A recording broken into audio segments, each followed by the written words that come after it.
us for almost a month to hear the testimony of the inquiry of who killed Samantha Woll. Now, I know that we've been here for almost a month, and that was the inquiry.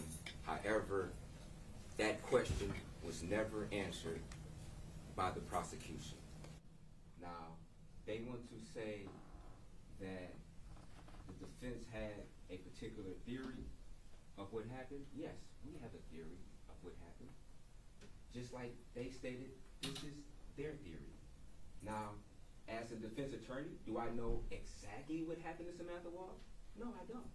If I did, I would be sitting in that chair testifying during this trial saying, in fact, I saw exactly what happened to Samantha Woll, and this is what happened, A, B, and C. But unfortunately, I don't know exactly what happened.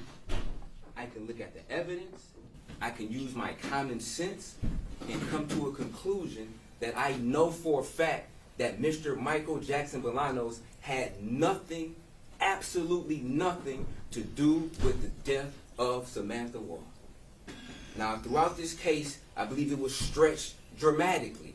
Half of the case, the prosecutor used to defend Jeff Hersman, instead of showing you evidence that would implicate if Michael Jackson-Bolanos committed this murder. And why was he didn't do that? Because he did not have evidence to prove beyond a reasonable doubt that in fact Mr. Michael Jackson-Bolanos killed Samantha Woll.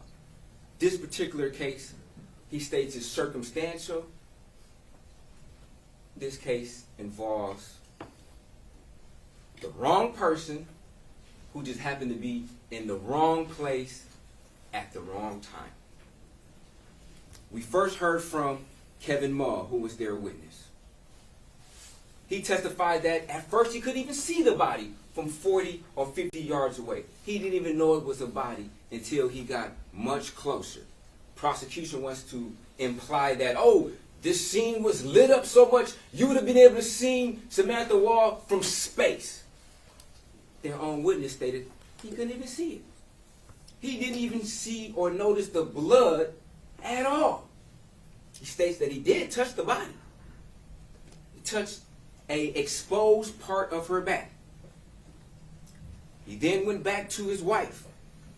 They called 911.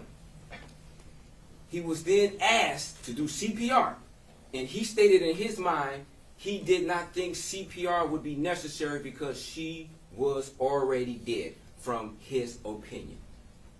Now, asked whether or not there was blood on his clothes, he said he doesn't believe so.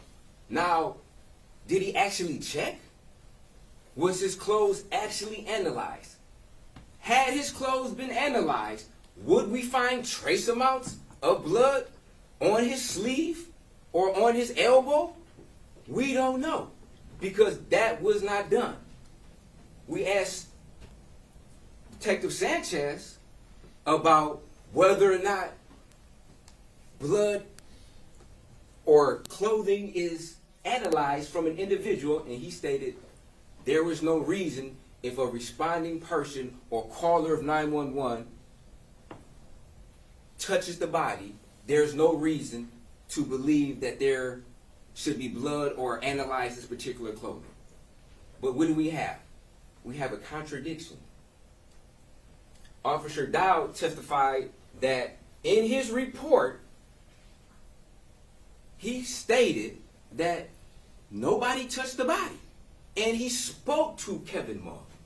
Now, I'm not saying that Kevin Mull is a liar, but you have two inconsistent statements about whether or not somebody touched the body, which Detective Sanchez said would be grounds in order to analyze that clothing to see if there was blood on that particular clothing. If you have two inconsistent statements, one from a responding individual and two from a responding officer who stated that nobody touched the body. He also stated that Samantha's door was open. We saw a picture of the body cam showing that Samantha's door was open, wide open. I don't contest that. In fact, her door had to be open. How would she get outside? She can't walk through doors. She had to open the door at least a little bit in order to go outside. He also stated that her arms were to her chest and that he himself was trained in CPR, and based upon his experience, he opined that if somebody were to try to check her pulse, it is very possible that in fact their arm could make contact with her body. She was laying there. Her blood was on her clothes, saturated. Blood on her hair. It is very possible if an individual is going to check her pulse on her neck, that their sleeve would make contact with her hair. Their sleeve could make contact with the back of her clothing and transfer blood from her to their garment. Officer Q, he testified and tried to convince us that in fact he arrived to the scene at 6:38, even though his body cam shows him at 6:49 and 53 seconds inside of his car. Now, one may say this is inconsequential on exactly what time he got there, but I suggest that this was a pattern. This was a pattern of law enforcement officers either making false statements about what they did in part of the investigation or not doing in a thorough investigation. Now, I walked Officer Q to this particular point and asked him, Officer Q, you see your body cam. It states 6:49, roughly 6:50, you're still in the car, correct? He said, correct. There's no reason to believe that your body cam was not calibrated for the correct time, correct? Correct. And then I say, Officer Q, you got to the scene at 6:50, right? He said, no, got there at 6:38. In fact, and despite the evidence that's presented in front of him, he denies he got there at 6:50. A pattern. We next heard from Detective Zhu, who indicated that in his opinion there was evidence of a struggle, which the prosecutor fails to show you this particular clip, of a fruit bowl knocked over in the kitchen, fruit on the floor, that would suggest that this particular altercation originated in the kitchen. Now, how could it originate in the kitchen if she's laying asleep on the couch? At some point in time, she would have to get up from the couch, if she was sitting on the couch, go to the kitchen, and that's when the struggle started. He also tried to convince himself and us that, in fact, he tampered with evidence. He convinced himself that he removed her credit cards from her wallet and transferred them to a whole different area of this particular apartment and put them on the table. When I asked him, does that make sense for you to do that? He said, no, it doesn't make sense. And it had to be back and forth before he finally realized or came to the conclusion and admitted that, in fact, okay, maybe I did not do that. We have her purse, we have her car keys in plain view when you walk into the apartment. Soon as you walk into the apartment. Had this been a larceny, an attempted robbery, that's the first thing somebody's going to notice, is the keys and the purse. Now, they want to insinuate that Mr. Jackson-Bolanos, in fact, did this. We know he was hitting cars. We know he has a history of cars. Now, if he wanted to steal her car, her key is right there. This has a panic button on the key. So if individual didn't know what her car was, they would be able to hit the alarm on there or the unlock button of this particular remote and get a signal from the car, in fact, what car that this particular key is associated with. Laptops, credit cards, money, nothing's taken. Forensic Tech Carrington Sheridan. Now, she testified that this is possible suspected blood. Do we know for sure what it is? No, we don't, because we have no pictures at all of the basement floor. And we know that the forensic techs, they weren't just on their own direction of what they did. They were being directed by the officers in charge at the particular scene of what pictures to take, what evidence to collect. Now, why wasn't this particular sink photographed? Why wasn't the floor photographed? I don't know. I would suggest that this was a lack of being thorough in their investigation. There was evidence of blood going down the steps, but then we have no pictures. We have no pictures next to the steps leading there. How do we know if there are other blood spots on the floor? We just have to assume that they're not, just because of the tremendous amount of blood that was associated upstairs? Do we know that? Detective Zhao also indicated that there was evidence of a disturbance of drawers on the very top floor to insinuate that possibly somebody went upstairs. Do we know that? I don't know. Forensic Tech Carrington Sherrington also testified that the blood outside appeared to be wet. The blood inside appeared to be somewhat dry. What would that, to a person with common sense, indicate? That the blood outside was transferred at a later time than the blood that was inside. We know that the blood inside was classified by Jody Johnson as being a pool of blood. A pool of blood is a copious amount of blood that is accumulated in one particular place over a particular time. And this blood had an opportunity to dry by the time the forensic techs arrived to the scene, because this particular blood that was inside was transferred at a much earlier time than the blood outside. She also stated that there was a suspected struggle in the living room. Why do we think that? Joni Johnson also stated that. We have the pillow that's on top of the blood. That means that the blood was accumulated on the floor prior to the pillow being knocked on top of the blood, which would suspect that there was some type of struggle to knock that pillow off and for it to land on top of the blood.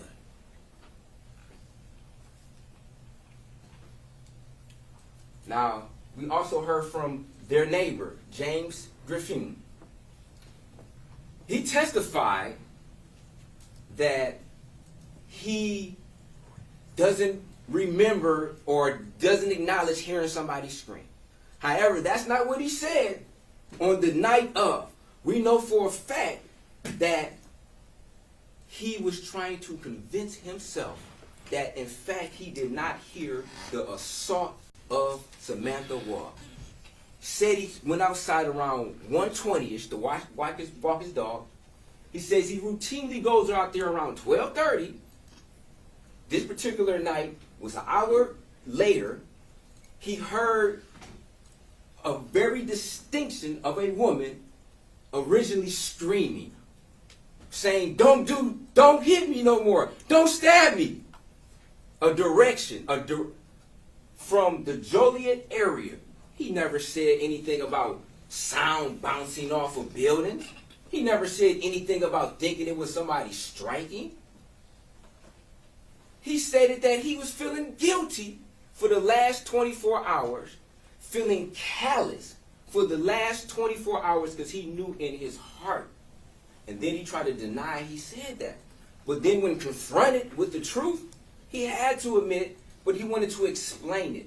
It was obvious from his passion and his emotions on the body-worn camera what he actually felt.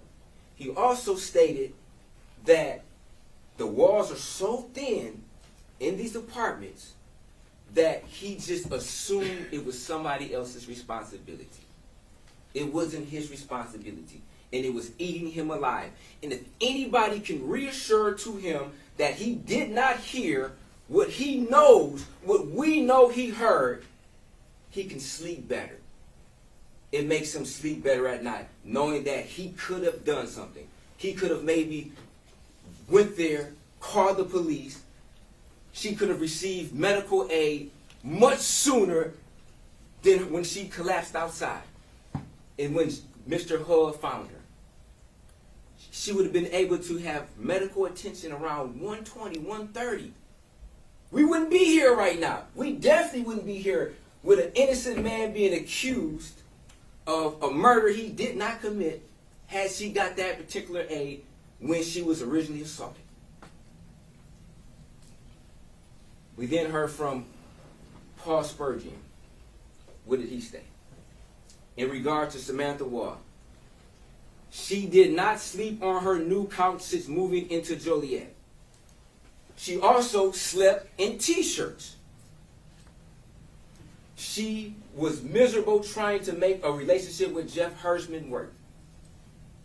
We know that Samantha Woll was not found in a t-shirt. She was found in sweatpants in a jacket with a hood to it. Not sleepwear.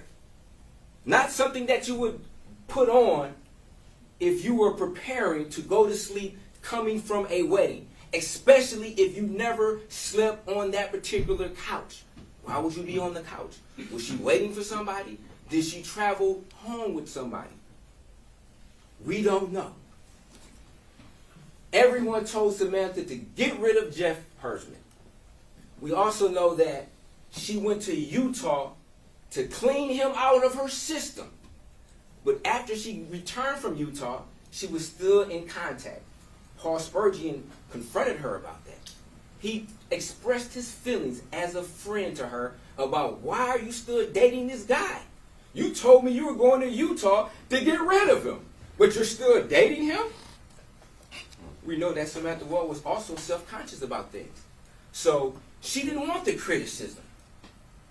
She wouldn't keep telling Paul that in fact she was still involved with Jeff Hersman after he confronted her about it. We saw that type of behavior in regards to Bob Becker, Robert Becker. He testified that she never told her parents that she was sexually active with him because he was not Jewish. And the type of criticism that she would receive from her parents for dating somebody and having a sexual relationship, even though they had sexual chemistry, because he's not Jewish. She was also self-conscious about a lack of employment at that particular time. She also uses heart emojis with everyone, well, almost everyone. He stated that she sent a heart emoji at 1 o'clock to a David Wilkinson. Also, Aaron Pergament was out of her league. He would want a relationship. He called her all of the time. Stated that he was, quote unquote, in sales. Was very aggressive with his communication with her on the frequency on which he called. Paul Spurgeon said it could have been due to just the nature of his employment. We don't know. Now, Jeff Hersman, the individual which the prosecutor put his defense hat on in order to try to convince us that Jeff Hersman is innocent. He wouldn't harm a soul. What do we know about Jeff Hersman? He admitted to being a pragmatist, meaning that he operates in a very methodical and analytical way. He also stated, contrary to what the prosecutor said, he stated himself, he had motive. He had opportunity. And he was trying to outsmart individuals, a.k.a. i.e. the police. The motive. Samantha Woll broke up with him. He was upset about that. And not only did she break up with him, she rejected him multiple times. He stepped out of his comfort zone, out of his bubble, to change certain character traits that he exhibited. He analyzed himself and said, hey, I have these particular flaws in me. I'm going to correct those flaws in an attempt to win Samantha Woll's heart over. What did she do? She rejected him. would that make him feel? Not happy. Certainly not happy. Especially when he finds out that she's dating multiple individuals and in his mind feels that he's smarter than them. They don't compare to him. Aaron Pergamon doesn't compare to Jeff Hersman. We saw Aaron Pergamon. We saw Jeff Hersman. Aaron Pergamon is, between me and you, he is out of her league. He's much older. He's friends with her parents. Now, how would that make him feel? He doesn't receive emojis. Paul Spurgeon said everybody gets these heart emojis, except Jeff Hersman. He said he doesn't get them. How would that make you feel? Your girlfriend sending heart emojis to everybody else except you? Even despite your attempts to win her heart over? The opportunity. Absolutely, he had the opportunity. Because he was trying to outsmart individuals. He leaves his phone at home. He can walk there. He's an avid walker and runner. He's an avid bicyclist. Now, why didn't the detectives know anything about this prior to me asking these questions on cross-examination? Their lack of doing a thorough investigation, even though they want to give this impression that they left no stone unturned. But I surmise to say that there are a lot of stones that were left unturned, not even looked at, such as any stones that have been in the fire pit. I don't think they knew anything about this fire pit until I asked about this fire pit. Then all of a sudden, yeah, we knew about this fire pit, but we don't know whether or not there's any remains of clothing in this fire pit, any use of accelerants in this fire pit, any acknowledgement that this fire pit exists,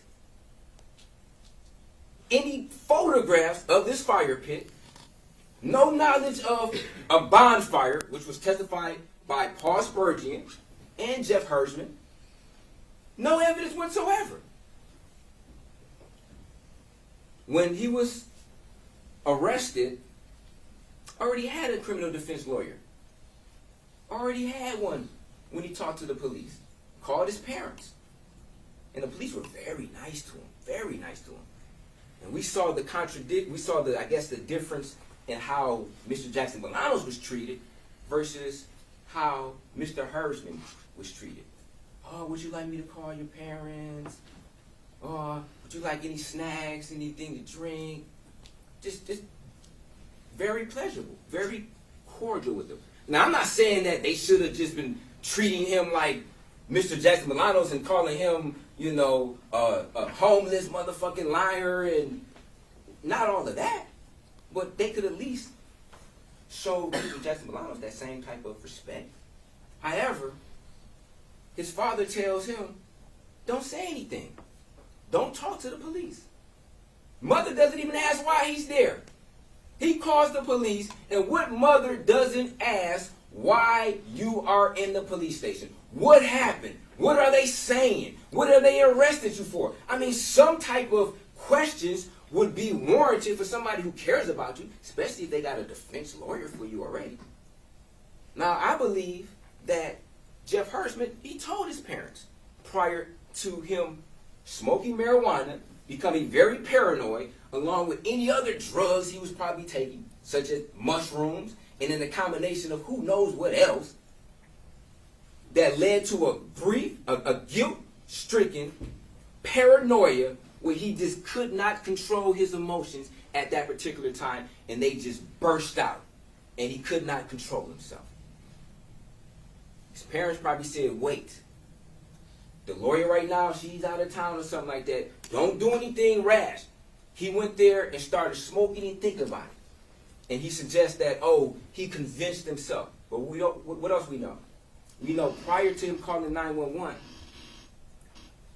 he thought about and started to worry about whether or not he brought the correct clothes to Kalamazoo. So what does that tell us? That means he had to first be analytical and think about, A, what he brought to Kalamazoo, and also what he could have brought to Kalamazoo, and how that would be perceived by individuals who were looking at what he wore. So he had time to think about this. He also had time to think about whether or not he would get along with his program director.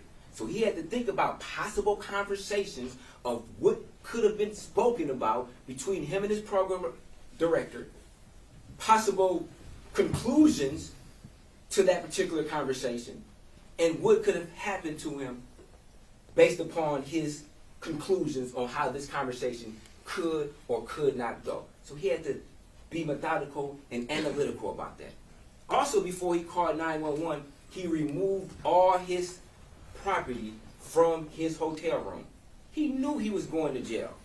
He didn't have a delusion of where he was at. He knew exactly where his room was at. He didn't go and walk to the corner store and say, hey, give me my clothes. He went up to his room. He knew exactly where he was at. He then went down to his car and placed those clothes in the car. He wasn't having a delusion. He knew exactly where his car was located at.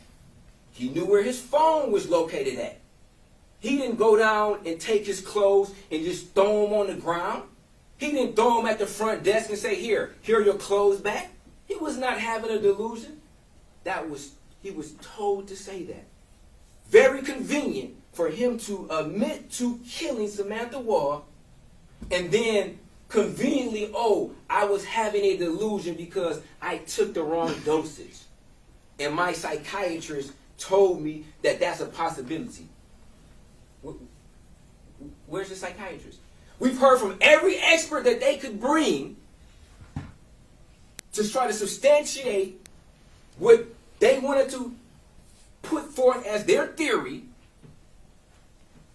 Where's the psychiatrist? Where's an expert that can testify that, yes, he was taking this particular medication, and these are some of the side effects, or could be a side effect of his medication for him to admit to murder? No. Just like he was analytical in thinking about whether or not he brought the right attire to Kalamazoo, he thought about the murder. He relived the murder in his mind, and he relived it. He knew exactly what he did. He knew exactly what he did. And that's why he told the police, I'm in trouble. Because he knew exactly where he was at. He knew exactly who he just called. And he knew exactly who he was speaking to when he said he is in trouble. Then when he was taken to the police station, he knew exactly where he was at. The officer came in and told him, do you know why you're here? And what's going on? He said, yes, I'm being detained. Do you know why? Yes. The officer said, good, as long as you know. Now, he didn't think he was at the zoo. He didn't think he was at home in his bed. He wasn't having a delusion on where he was at. He knew exactly where he was at and why he was there based upon his statements to the police. He was worried about his job. He was in that delusion. He knew he had a job. He knew he had a job that he could lose and probably would lose based upon what he just admitted to the police. Now, the police, they didn't badger him. They didn't ask any additional questions. So we have no more follow-up. We don't have an interrogation. He wasn't interrogated. He said he wanted to talk to his lawyer, even though he didn't know who his lawyer was, so that the police didn't ask him any more questions. Even though he said, quote unquote, I'm trying to be helpful. You're trying to be helpful. Why don't we have a subsequent interview after you being arrested? Because his lawyer swooped in, and his lawyer said, don't say anything. He had a delusion, and they bought it. You had a delusion to make you say you did something that you know, that quote unquote, that you know you didn't do? When has that ever happened? He said it never happened before. He's never convinced himself that he allegedly did something that didn't happen. No, absolutely not. He knew exactly what happened. And he knew he was going to lose his job. And he told his parents to say that he was not in jail, but that he was having a mental breakdown. Lied to them. Even though he was trying to be helpful.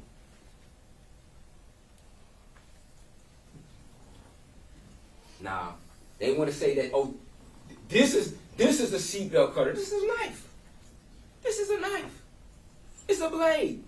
Now, why wasn't this blade submitted to forensic tech Secondary in order for her to do her trace analysis?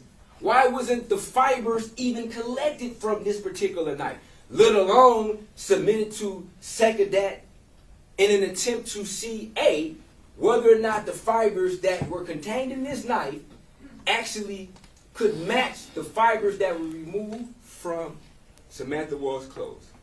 Why wasn't this particular knife submitted to forensic tech Secondary in an attempt to see whether or not this particular knife could have caused some of the wounds or some of the cuts on Samantha Woll's clothes?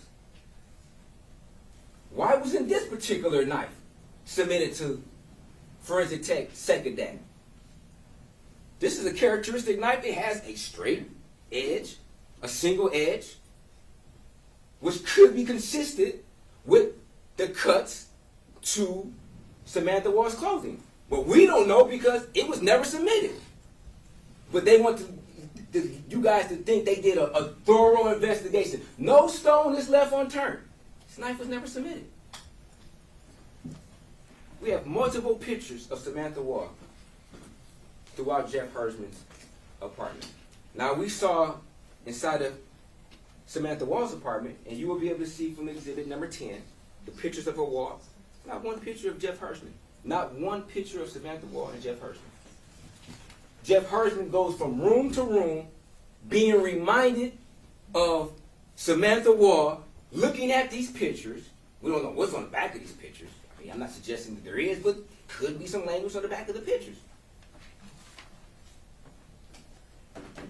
A plethora of prescription medication that who knows what the results of what combination he was taking. We have a bag of whatever type of pills that's not in the prescription, that's technically illegal to have pills out of their prescription bottle. This wasn't analyzed. We don't know what type of pills those are. We have mushrooms that he's taking in combination with a plethora of prescription medication. We have a bike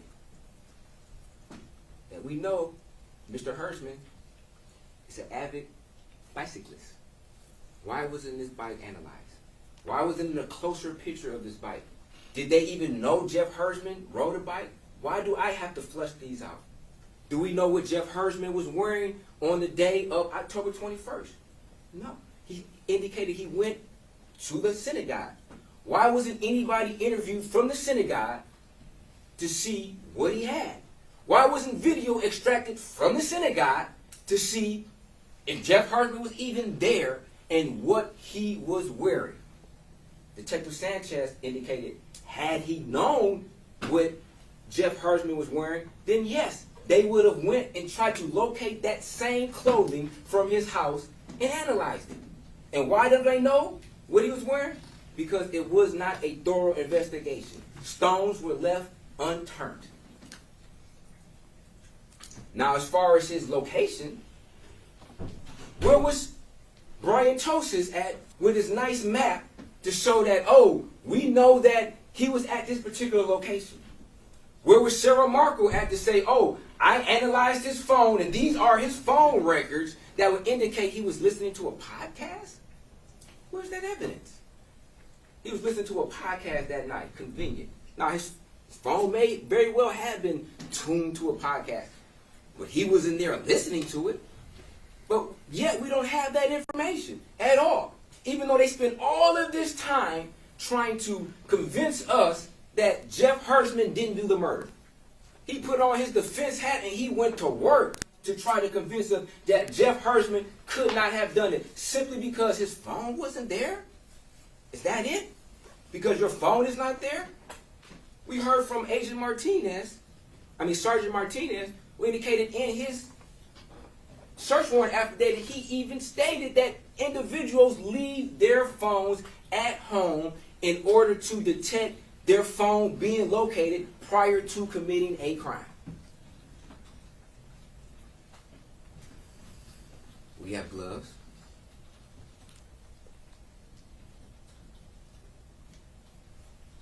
they try to make fun of the fact that Mr. Jackson-Bolanos said he had a seatbelt cutter, but they didn't make any mention. They didn't ask any questions about Jeff Hirschman's seatbelt cutter, a lead seatbelt cutter. I don't know if during their preparation, the prosecutor, his attorney, and him, during their preparation, maybe that was not brought up. But Jeff Hirschman did testify, and it was obvious that he was giving suggestions on what to say. Not just the truth. Say these things. Say you were delusional. Say you don't remember. Say whatever you do, don't say the truth that you killed her. Don't say what you already told the police.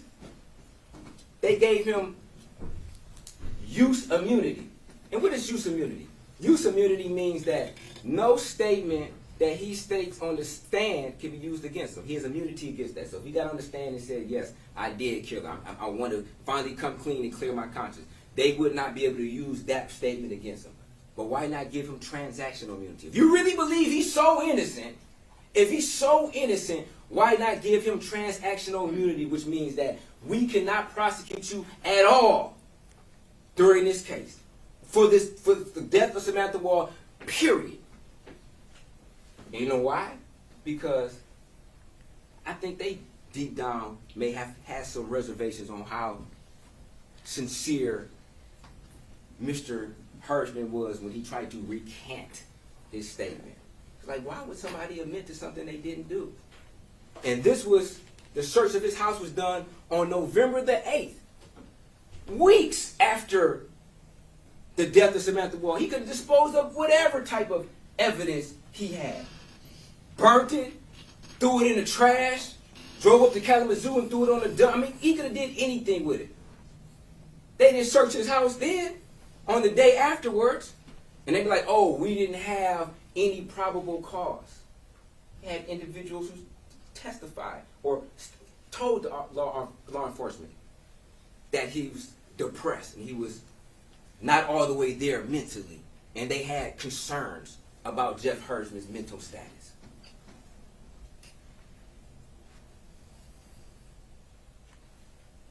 Police officer Allison Baker stated, Jeff Hirschman said, I killed her. Despite the prosecution trying to, I guess, somewhat impeach her, she told the truth. Now, I can't say the same for all of their witnesses, or even most of their witnesses, but she was honest and she told the truth despite. She didn't have to look at the prosecutor for approval and see if he was shaking his head like, yeah, say this, or shaking her head. We saw that. We saw the prosecution shaking their head throughout this particular trial where witnesses are testifying, trying to signal to the witnesses on how to testify. Similarly, when Jeff Hirschman was testifying, kept looking to the prosecutor, kept looking to his attorney in the back row, looking for approval on what to say, not just answering the questions. And then when confronted, what did he say? You got me. No, I'm not trying to get you. I'm trying to get the truth. We're trying to get to the truth. My job is not to get you. That's the police's job, to investigate who did this and come to a conclusion. And if the evidence shows, which I believe it does, you had some type of involvement with it, then they arrest you, and then they charge you, and then you go to court and fight for your rights.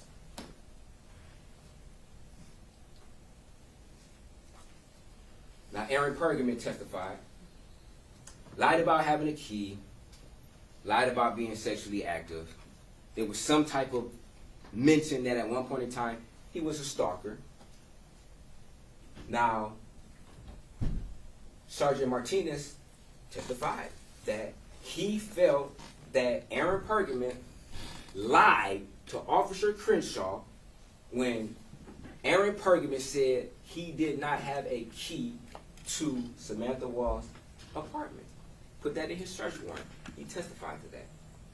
Now, Aaron Pergament knew that there was a criminal investigation being conducted. Why wasn't Aaron Pergament charged with lying to a peace officer when they had proof of it, had text messages? Stockmeyer tried to walk it back and say, oh, it's probable cause, but not this or that, or I don't recall, or just didn't want to tell the truth of the matter. And I think that Sergeant Martinez stated the truth.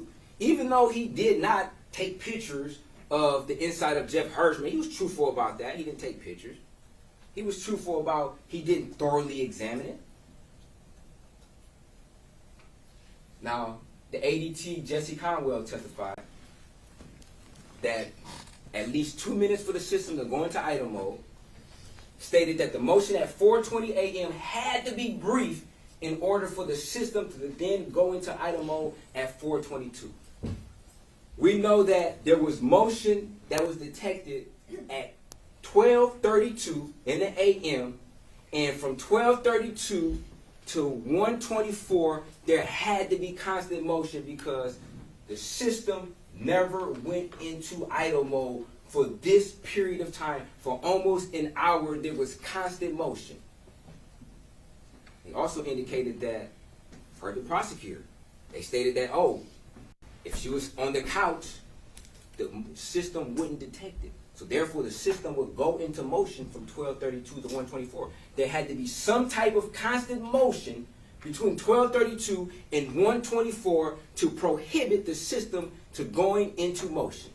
And then the system goes into idle mode at 1:24. Dr. Krum, she testified. Now, some of her testimony was a little bit disingenuous, and I'm going to tell you why. Because, for one, in her autopsy, which you'll get a copy of that, she did not document the depths of the wounds. She also did not indicate the smaller arteries or vessels were severed at all.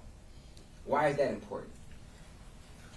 She testified on June 13th, the same day after Dr. Dragovich provided his report. Now, of course, both sides had to get an opportunity to look at these reports. The prosecution then looks at this report, sees the deficiencies in her autopsy, and tries to rehabilitate her on the stand by asking poignant questions, which Dr. Dragovich points out in his report about what she didn't do. So he then asks her the depths of the wounds on the stand, and she just makes up these numbers. She just makes up these numbers. They weren't documented, they weren't measured, but in an attempt to show or try to prove and mislead you guys that she did a thorough investigation or a thorough autopsy, she just says these numbers. She also has nowhere in the autopsy report that's any indication that there was any arteries or vessels that were severed at all. That was also in the report. That question was asked, trying to rehabilitate her. No defensive wounds. Also stated that these bruises could have came from punches.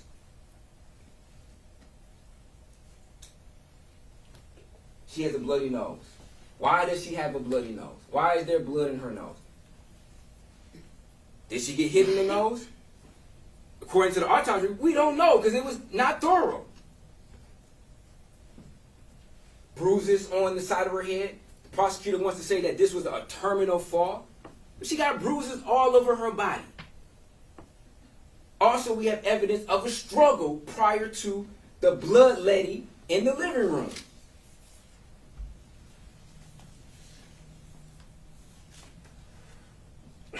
How do you get bruises on the inside of your arm?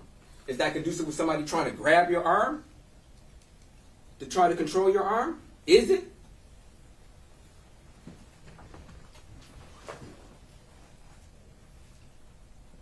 More bruising. More bruising. She got bruises all on her body. Now, this particular image is rather important because, for one, this would suggest that somebody was over her, on top of her, to strike her in the back of the head, I believe she was stabbed first in the throat, stabbed 3 times in the neck. She then fell down or bent down on her knees. Somebody then came over top of her to hit her in the back of the head. This is a crime of passion.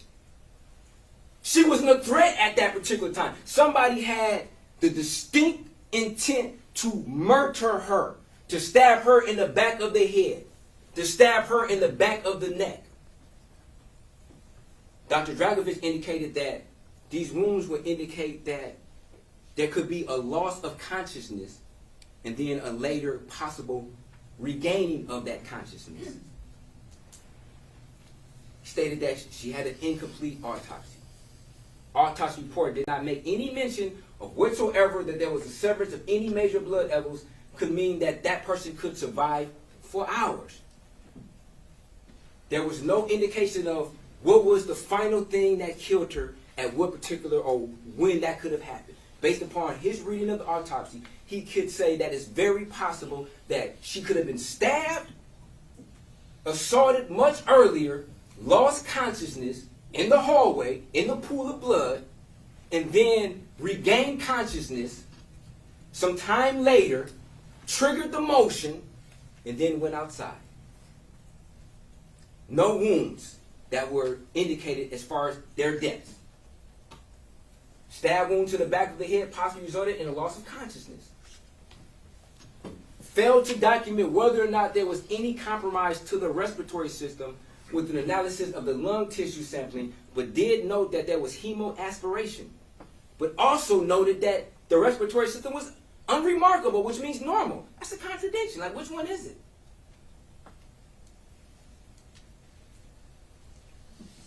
The toxicologist indicated that, yes, she had GHB. And GHB is a substance that could be found in all of us. But she also indicated that GHB has a half-life of 30 to 50 minutes. If she were to inject GHB, say around 12:30, 1 o'clock, and she died at 4 o'clock, that would give some opportunity for her body to metabolize. Now, I'm not saying I know 100% that somebody gave her a Mickey, but these are questions that we have to ask. And she also indicated that based upon the substances that are in her body, it could lower her blood pressure, which could lead out to a lower rate of which somebody bled out. Now, this is the inside of Samantha's car. What substance is this in the cup? Is this blood? Is it suspected blood? I don't know. Was it analyzed? We don't know. We have no evidence that suggests that this has ever been analyzed. Now, Detective Sanchez indicated that if it was, he would have known about it, but he didn't even know what forensic tech even did the analysis at all. And then the prosecution wants to suggest that us as the defense, we could have had this car processed with our own experts. We could have, like, it's our job. We have to process the scene. We have to send people to the scene to process her car and her apartment to see whether or not this is suspected blood. No, this is their job. Why wasn't this particular substance analyzed to see what it was? Is that GHB? I don't know. It's something inside of a cup, inside of the car. We have other cups. Did she have a rider in the car? Was somebody else in the car? We don't know. Was these cups analyzed for any traces of DNA inside of the cup? We do not know. We have no pictures whatsoever of outside of the car. Now, Special Agent Bowers, he testified about telling the story. He likes to tell the story.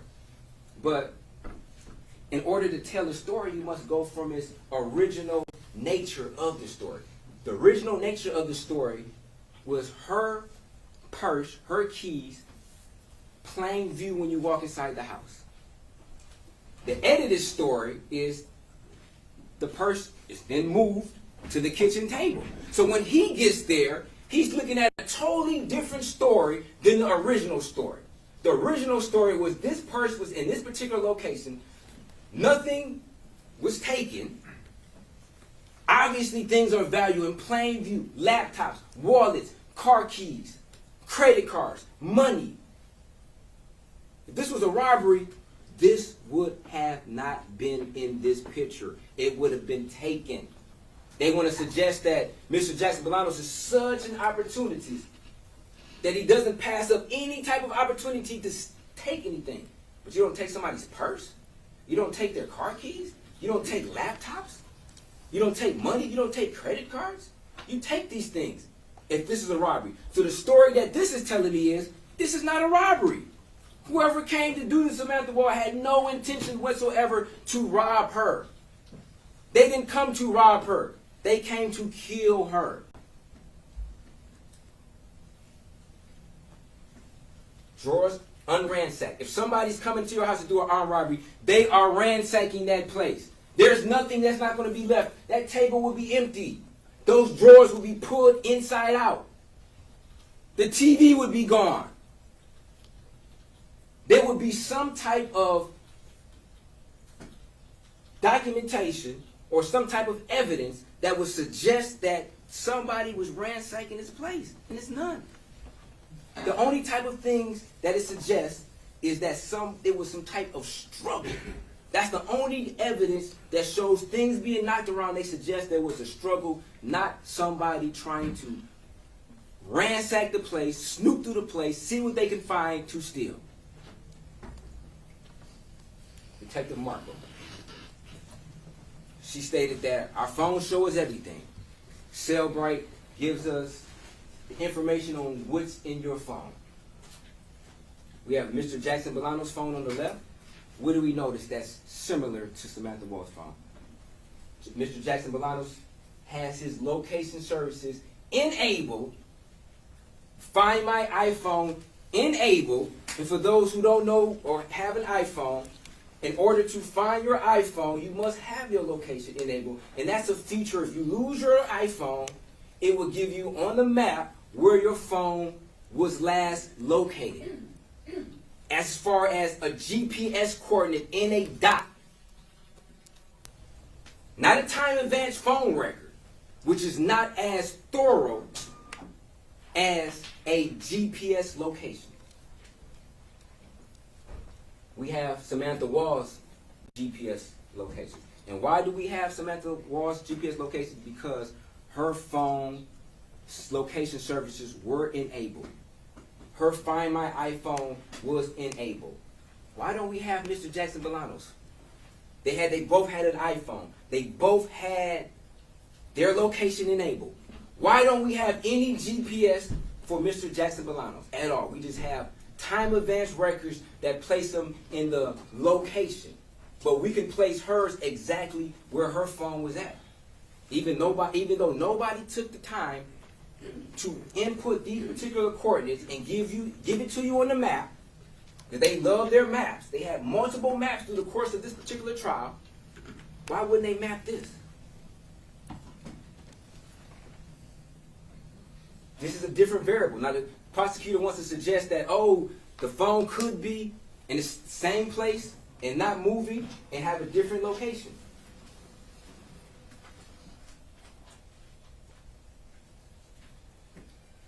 These are device lock status. The device was unlocked, locked, unlocked at a particular time. What's happening on this phone at these particular times? We look at her hands. Her hands are covered in blood. If she got attacked at 1:24 or around that particular time, and she had blood on her hands, she would not be able to operate her phone efficiently. This looks like it's blood stains on the screen. What are those stains on the front of the screen? What are those stains on the front of the screen? And if any of us have ever tried to operate our phone with water on our hands, lotion on our hands, or any type of wet item on our hands, it makes it sometimes impossible to utilize the phone in the fashion we would want to. Her camera comes on at 1:24. Was this an accident? Did she try to unlock her phone and accidentally put her camera on? The camera doesn't have an end time. So was the camera just on in the background? Was the camera just on? When the police got it, was the camera on? Because the camera never closed down. She operated the camera, which I believe was a mistake on trying to unlock the phone, and the camera never ended.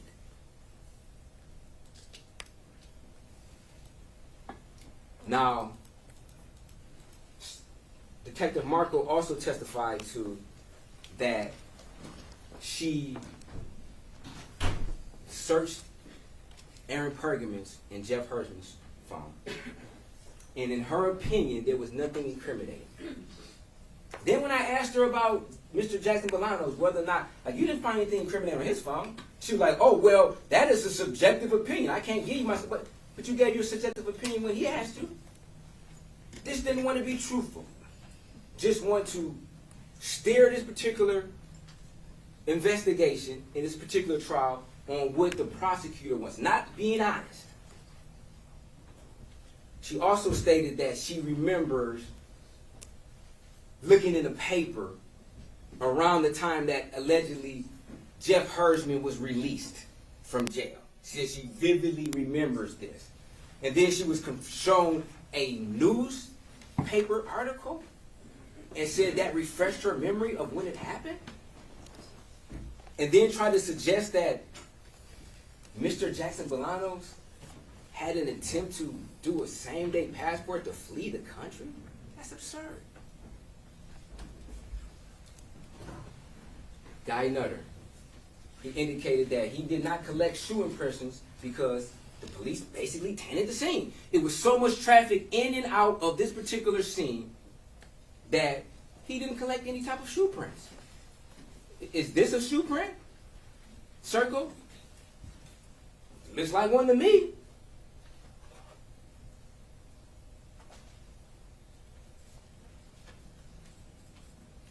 Tony Grocery. Now, she stated that this jacket was quote-unquote water resistant, even though nowhere in her report that she indicated this, but she just conveniently gets on the day of trial and says that, oh, I sprayed some luminol on there, and therefore I determined that this jacket has some type of water-resistant qualities. What about the rest of his clothes? What about the hood that they took? What about his face garment that they had? What about his pants? What about his shoes? What about every other piece of garment?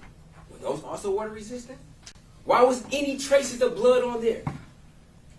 And obviously, this particular garment had to have some type of capability to have and absorb the blood, because they state, even though we can't see it with our naked eye, even though multiple people testified that they couldn't see this blood with their naked eye, but they said the blood was there.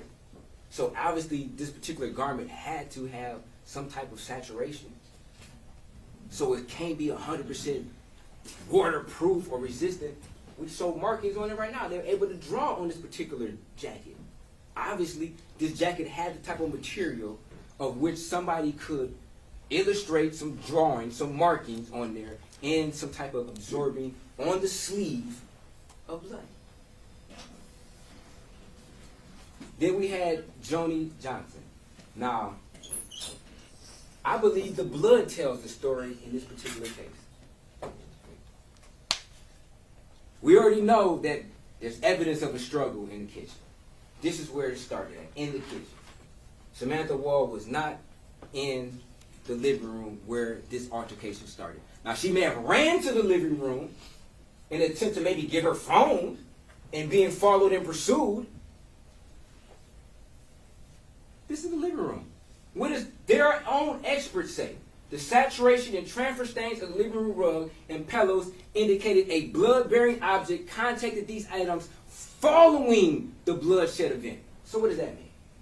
That means there was a blood-shedding event. Blood left Samantha Woll's body, and then there was a transfer to the rug and pillow after, which would substantiate what forensic tech surgeon said, that it's a possible struggle inside of the living room, because the blood happened first and then the pillow fell on top of the blood.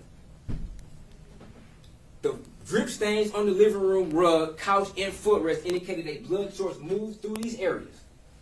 Pillows and blankets were observed on top of some of the blood stains on living room rug, indicating these objects were moved following the start of the bloodletting event. It was a tussle. This was a tussle inside of the living room. Pillows were being moved around, rugs were being moved around, blankets were being moved around after the bloodletting event i.e. her stabbing, occurred. A trace footwear analysis was performed on a yellow pillow from the living room. Trace item 60. The results of that analysis can be found in trace record 26. Where is record 26?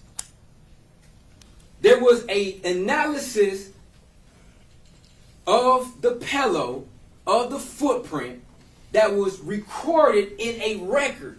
Did we hear anything about record 26? Did we hear about anything about an analysis of any type of footprint? We definitely know that Mr. Jackson-Bolanos' shoes were seized and recovered from his house. I can guarantee you his shoes were used in this analysis. Anyone to tell you that? And had his shoes matched this particular outline on this pillow, they would have had somebody sitting in that seat emitting record 26 as exhibit 125, and they would have published record 26, the findings of this particular shoe contributed to these particular stains on the living room pillows. But we didn't hear that because it did not match their theory. It's not about the truth with them. We also heard from Joni Johnson, who indicated the projected pattern on the bathroom door indicated blood was ejected under pressure onto this area, which occurs with some wounds to the neck that include breaches to the circulatory system. So based upon their expert, there was some type of breach to the circulatory system that would have projected blood out. If somebody's stabbing somebody in the neck, blood will be projected onto them. Not just the wall. They want you to believe that, oh, this projection happened after, quote unquote, Mr. Jackson-Bolanos left the apartment when he was down at Greektown. Then she started projecting blood. No. Pressure. Once pressure is penetrated, then that blood immediately comes out. And that blood would have came out and it would have touched and went on whoever committed this particular murder. It would have been on their pants. It would have been on their coat. It would have been on their shoes also. Also, when the person was down being stabbed in the head, their blood would have been projecting onto their shoes. Their blood would have been projecting onto whoever did this, their pants. Because their head is down at that time. That's the only way you can stab somebody in the back of the head. That's the only way you can stab somebody in the back of the neck. They have to have their head down and you're over them, stabbing them in a crime of passion. Meanwhile, blood is projecting onto the person's shoes, pants, and all types of garments.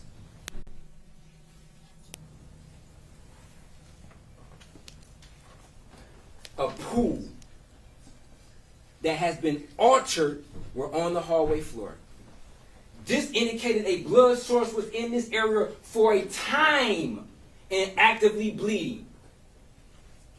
They want you to believe that Mr. Jackson-Bolanos went in there, stabbed her 3 times in the side of the neck, 1 time in the front of the neck, 2 times in the back of the head, 1 time in the back of the neck, changing positions, getting over her, changing positions, tussling with her. And then he walks out, and then she walks out right after? She stumbles out right? No, she fell in the hallway. She lost consciousness, and she accumulated a pool of blood in the hallway. Their own experts said that this had to be some time. Now, she didn't know exactly how long. Why didn't he ask her those questions? Why wouldn't he ask her those questions? How long do you think the body, because it does not fit his narrative. It does not fit his narrative. That is a very common sense question to ask somebody when you're looking at this pool of blood. When I first saw the evidence, way before this trial even started, I was able to look, and I'm no expert, but you can look at this hallway and see that somebody had to be laying in this pool of blood for an extended amount of time in order for that blood to be accumulated at that amount. In this altered, what did she say the altering could be? moving throughout the blood. Somebody laying in the blood and trying to get up. Their legs is moving. They're semi-conscious, aka what Dr. Dragovich said, could have been regaining consciousness. These are her pants. Her pants are saturated in blood. She never got stabbed in the leg. Why would her pants be saturated in blood? Because she was laying in the pool of blood for an extended amount of time prior to getting up. This is Samantha getting up. This is Samantha. This is the story that the blood is telling us. Samantha is getting up. Transfer stains. Swipes. We asked a very specific question to Joni Johnson, who indicated these could be conducive of somebody who is laying in the hallway, using the wall as a brace to get up after being in the hallway for an extended amount of time. That's exactly what happened. She was laying in the hallway for an extended amount of time, maybe a couple of hours, maybe an hour and a half, 2 hours. And then she rose up. She gained her consciousness. She used the wall to get up. Got fingerprints on the wall, transfer stains, swipes on the wall, all conducive with somebody trying to get up. More fingerprints. Using the wall to brace herself. She stated we have footprints going in both directions. This is important because after she got up from laying in the hallway, she triggered that motion. She got up, walked towards the back. She probably didn't have all her senses with her. She just got stabbed multiple times. She was just unconscious for multiple hours. She lost a great deal of blood, but she was a fighter. Samantha Woll was a fighter. We heard that. Paul Spurgeon testified to that. She's a fighter. She had that fighter spirit. And the last bit of energy, she woke up, tried to maybe look for her phone, could not find her phone at that time, and said that I need to go outside. I need to go outside to try to make it to my neighbor's house.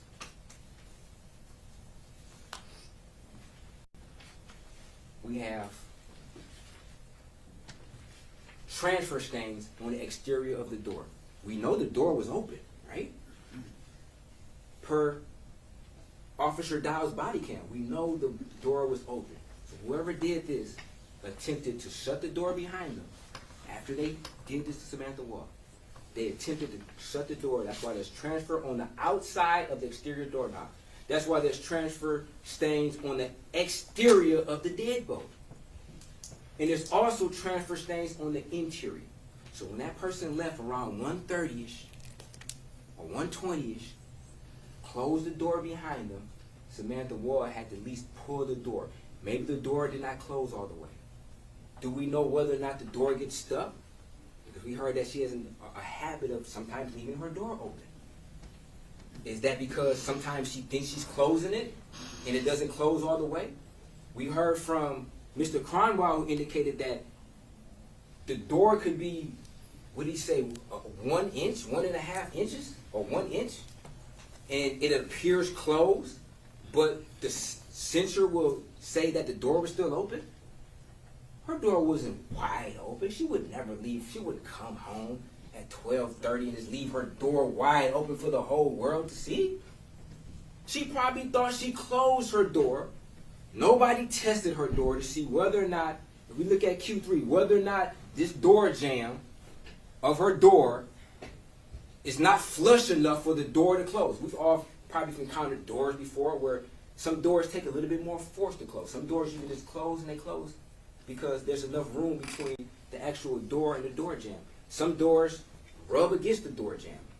Why wasn't this done? Why wasn't the analysis done? If they say that her door was open, why wouldn't any of the detectives ever go to the house and analyze what type of force it takes to close her door? Did she intend to close her door and just did not do that? Nevertheless, if we look at Q5, she had to at least pull the door open somewhat to leave this particular house because she cannot walk through doors.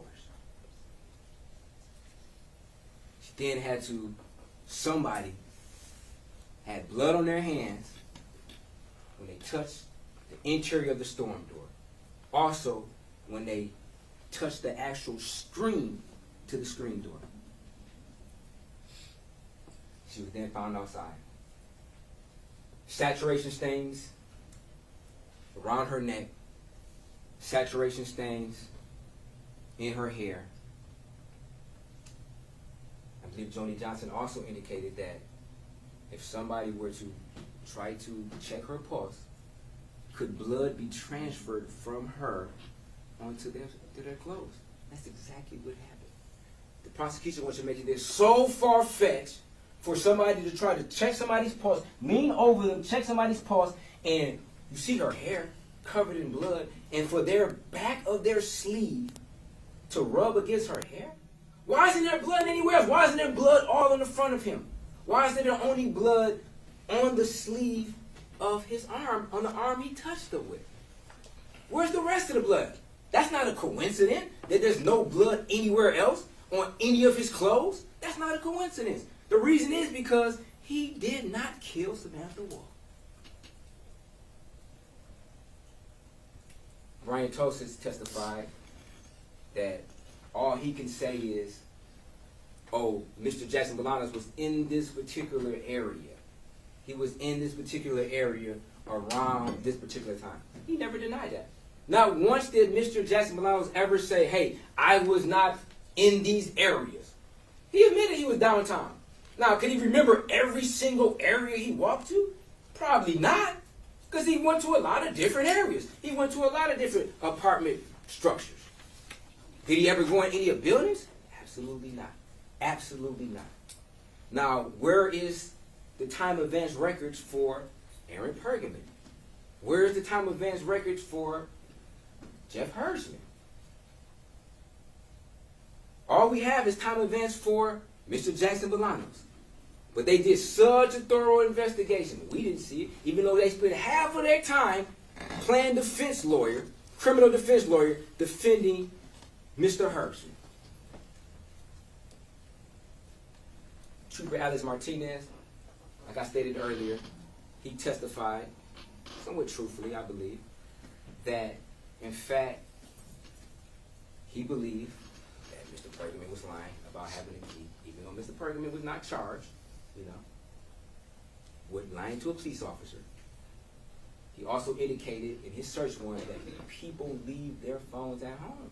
Of course they leave it, especially if you're trying to outsmart somebody, especially if you've got an analytical mind and you're trying to outsmart people, you're going to leave your phone at home. Everybody knows in 2023, 2024, that your phone can be located to a particular scene of the crime. Everybody knows that. Everybody knows that. Brett Foreman sure knows that. He testified, and I'm not suggesting Brett Foreman did the killing, but just that type of mentality that the police wouldn't, I guess, look a little closer on. Now, in regards to Brett Foreman, I mean, I think it's kind of odd for you to say, hey, if I would have did this, this is your friend who was murdered, and then you start to hypothesize and say, hey, if I was the killer, I would have went to the movies, and I would have bought a movie ticket with my credit card, and I would have left my phone at the movie theater so my phone wouldn't be detected. That type of mentality, that's not just lost on Brett Foreman. Jeff Hersman has that same type of mentality. Has that same type of mentality on how to get away with murder. Now they say they had all these cameras. Where are the cameras at? Of his streets. They have no cameras whatsoever. They have no video footage whatsoever of whether or not these ring cameras or cameras would even pick Jeff Hersman leaving his location. And if he's trying to outsmart somebody, would he just walk out the front door and turn on his porch light and walk out? No, he would probably go through the back door. Did they check that? Did they check any houses around the back doors? No, not at all. And they were also looking for license plate readers. So if he doesn't drive his car, then he's not detected at all. If he rides a bike, then he's not detected. Sergeant Sanchez indicated, oh, Lieutenant Sergeant Sanchez, I'm sorry, indicated that he looked around 4:20, around that time, for individuals riding the bike. But you didn't look for individuals riding the bike around 1:20, 1 o'clock.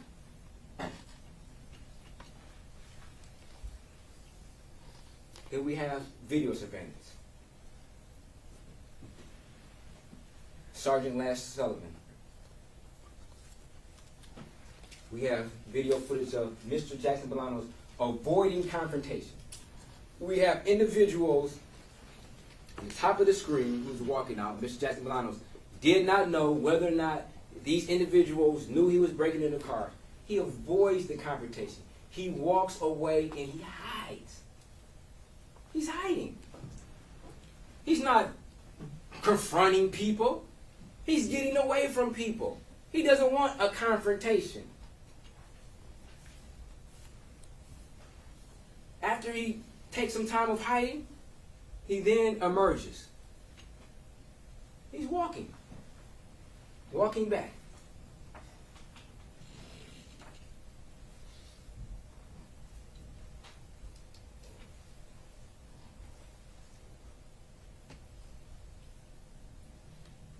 He gets nervous. He sees a car. He attempts to avoid confrontation.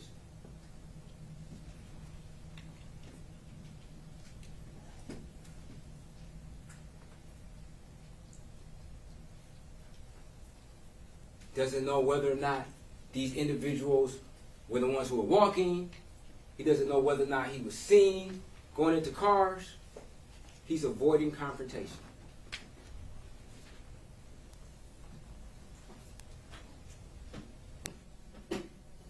After he jumps down from this wall, where he said his glove was somewhat torn. He tore his glove jumping down from the wall, not jumping up. He said jumping down.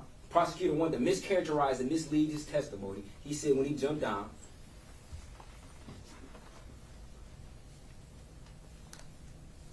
He's starting to run. He's running. He's avoiding confrontation. He said he's seen multiple different security throughout multiple different structures, and he ran. He runs from them.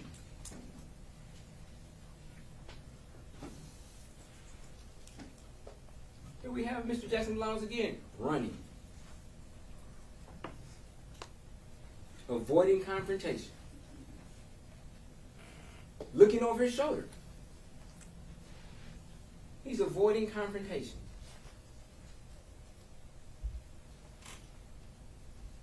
The prosecutor wants you to believe that Mr. Jackson-Bolanos went inside Samantha Woll's apartment at 4:20.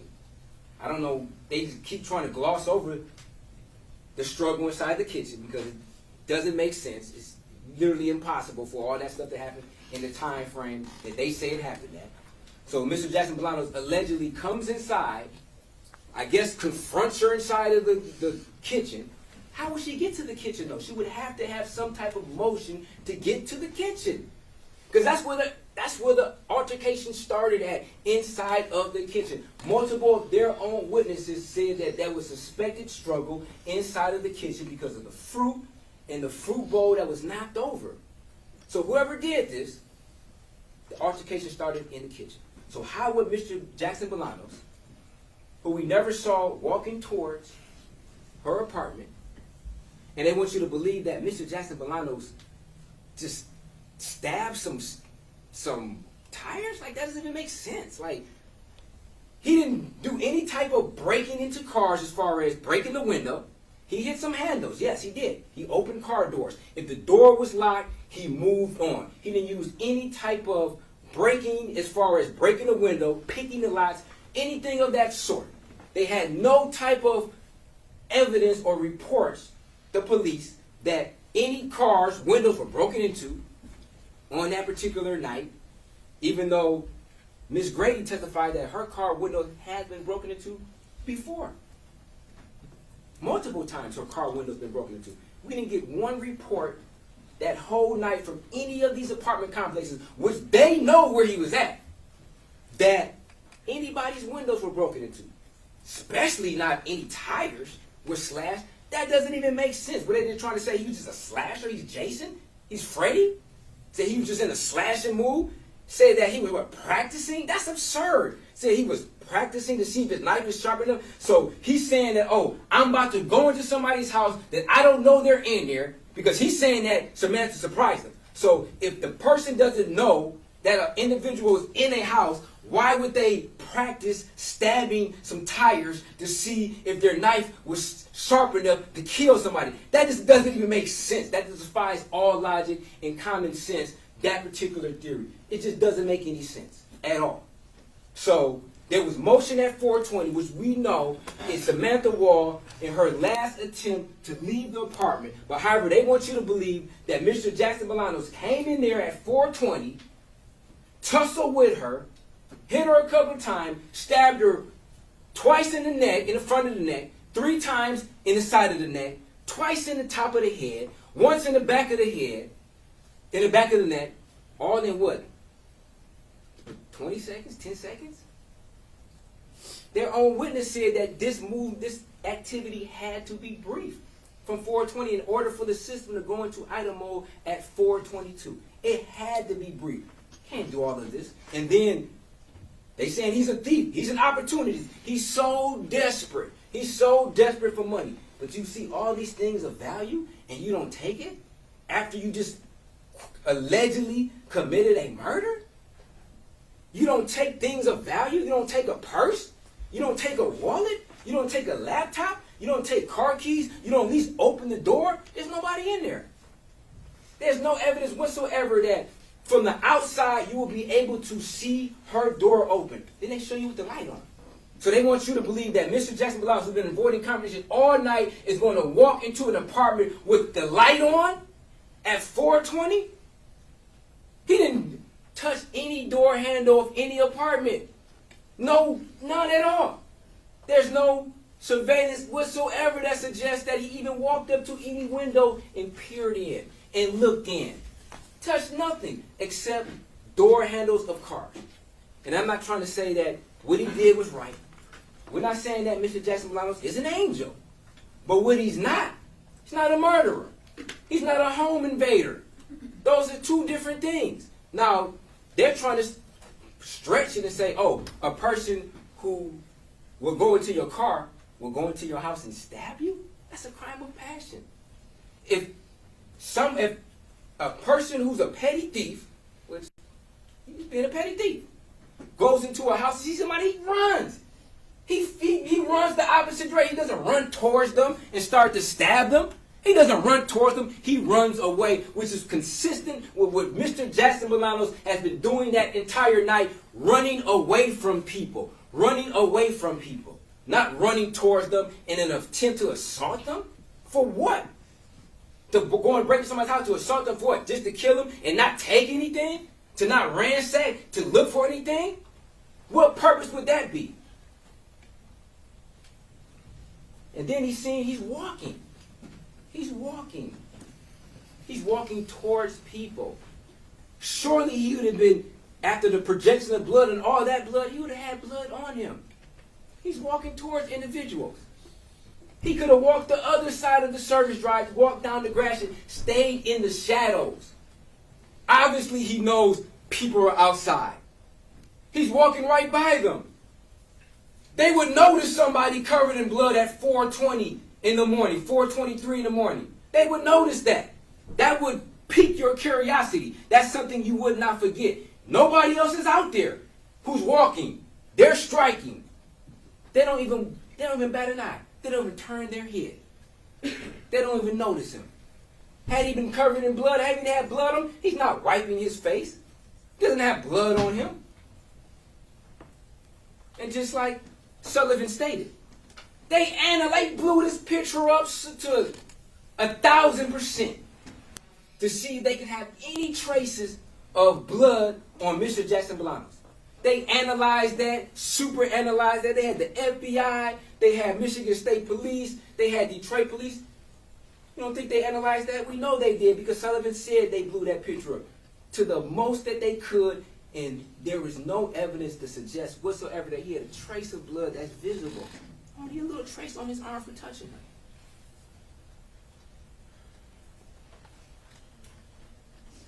Zoom in. And this is me zooming in on a PC. Like, I don't have any special capabilities. He walked right past the casino.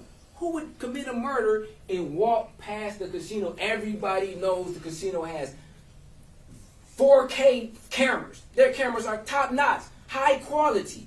And not to mention people striking out there. And then you walk by all these known places that have cameras, 36th District Court. You're not standing in the shadow. He's consistently walking on the public street. Because at that point in time, like he's testified, he wasn't doing anything wrong at that particular time. Now, he stated that he came across the body, which was truthful. Now, why he didn't tell Sergeant Ford? It's easy. Sergeant Ford is implying that they had his phone going past the threshold. So in your mind, you know you're out there doing wrong. You're already a thief. They already labeled you as a criminal. And then they're trying to imply that you went into somebody's house. They're trying to say that they have evidence of you going into somebody's house. Of course that'll put you on the defensive. What are you going to say? I shot her? What are you going to say? I killed her? I raped her? That's what be going through somebody's mind. If you're implying that I went into her house on somebody I know I seen outside, if I tell you like I touched her, or you're like, yeah, I know you touched her because you went inside her house. And he would be in the same position he is right now. He'd be in the same seat he is in right now. The same position he's in right now had he told him. He's then walking. Obviously his phone is illuminated. He's on his phone. He's texting somebody. And then he states that he looked at the blood on his hand. His hand felt sticky. He touched Samantha Woll. He looked at his hand. The prosecutor would say he looked at his arm and he didn't. You can't even look at your arm like he didn't do all of that. He looked at his hand. His arm was extended because he looked at his hand.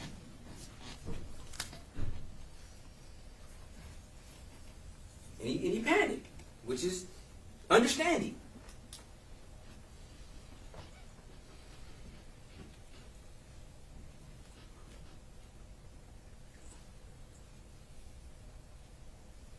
And then he starts to walk again. Now Sullivan also stated that he did the compilation. He, in his opinion at first, this was Mr. Jackson-Bolanos. And then when confronted with it, he admitted good catch. Now, the prosecutor may say this is insignificant as far as, oh, out of all these hours, he got only 1 minute wrong as far as that. But I think that's significant because at another time at 1:53, after Mr. Jackson-Bolanos was walking down Brevard, the prosecutor's trying to insinuate that that was Mr. Jackson-Bolanos inside the apartments that's depicted on the Chrysler surveillance, the Chrysler school surveillance. And when I asked Sergeant Sullivan about it, he was saying, oh, I can't say that's him. Legally, I can't say that's him. And I'm like, you don't even know whether or not that person came checking on their car. That's their particular car that came out their apartment. No, I don't. I don't even know that. But then they're trying to insinuate that they know that that's Mr. Jackson-Bolanos. Even though he testified that he walked up Brevard, made a left on Lafayette, and hit some cars, and found a bag, and placed that bag in the bush.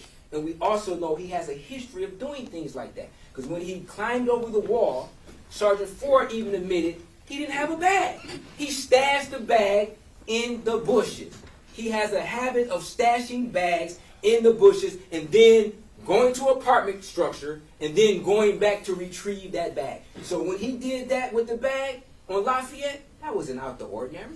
That was consistent on what his actions were that particular night. Now we got a person who's running from the scene. Why would this person be running from the scene around the time that there is no more motion inside of her apartment? Now, this individual appears to be wearing glasses. Looked like he had somewhat of a distinct haircut. What's that in his hand? Could it be a knife? We know Sergeant Sullivan stated that they did a geofence. It's where they look at all the cell phones in this particular area. They couldn't find a cell phone from him, which to suggest that this person didn't have a cell phone. Now, the prosecutor indicated that they had all the video from all this area. Where's the video of this person running to? Where does he run to? If you got all this video of the area, why don't you have this person where they ran to? Could this person be somebody who's testified? I don't know. Could be. Could it be Hersman? I don't know. It looks very similar to me. It looks very similar to me. This person running from the scene looks very similar to Jeff Hersman.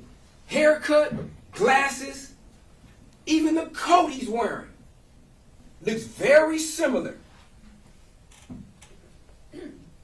Very similar indeed.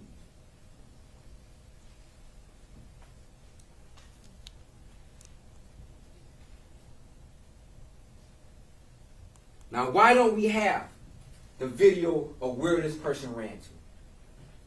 Why would this person just take off running from the scene at 124?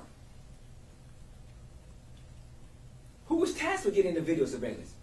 Sullivan says Sergeant Ford. He said he knows Sergeant Ford was supposed to get the video surveillance from 1301 Orleans. He pointed the finger at Sergeant Ford. Like he knows he did it. Sergeant Sullivan said, oh, I wasn't supposed to do it. I wasn't supposed to get the dequator cut. Then when Sergeant Ford got on the stand, I asked him, did you get this video footage from 1301 Orleans, a.k.a. Lafayette Towers?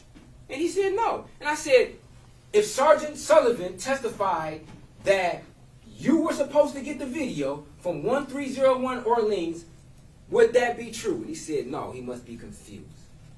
So I guess we just don't get that video footage. Even though we got hours upon hours of Mr. Jackson-Bolanos walking around, taking candy from cars, filling with handles. We got all this footage, but we don't have no footage of somebody running from the scene at 124 around the same time that her ADT goes into item. Now, if she's trying to manipulate her phone and can't do it because her hands are covered with blood, which her phone looks like it's covered in blood, then it would show some activity on the phone. It could show in an unlocking of the phone. Then they said it was some text messages. The app came up. If the app came up, where are the messages? From somebody or to somebody? That could just been a mistake. That could have just been her fidgeting with her phone and her accidentally opening the app. Because if nobody's sending you a text message, why would you open the app? If you're not sending out a text message, why would you open the app up? The last text message was way prior to that. Then we had the interrogation. Yes, Sergeant Stephen Ford. Ford says that your whole body made it easy to track you. But then he states that this is not Mr. Jackson-Bolanos, which we know this is Mr. Jackson-Bolanos. Why did he say that? Could it be that he knew or heard the testimony that Sergeant Sullivan submitted when he admitted that he was wrong, and Sergeant Ford was afraid to look like he was wrong, so he prematurely said, oh, no, this is not Jackson-Bolanos. Then who is it then? They call somebody else Mr. Jackson-Bolanos that is not Mr. Jackson-Bolanos, and then they call Mr. Jackson-Bolanos somebody else. He also indicated that the individual who ran away from the scene, who was by the playground, which we all took a field trip to, that particular parking lot. We also looked to the east and saw this playground. This is where the person ran from. Then Sergeant Ford indicated that that particular area is not Lafayette Tower. He said it's the pavilion. The pavilion's in a whole different location. Pavilion's at the top of the screen. Now, if you don't even know the location of where this person ran to, how are you going to be able to extract the video if you don't know where he even ran to, which was obvious of anybody who went to the scene and looked at the video where this person would have ran to and what particular buildings you would want to go to try to extract the video. But we just don't have the video at all, and we don't never know where this person ran to. But we do have some type of indication of who that person is.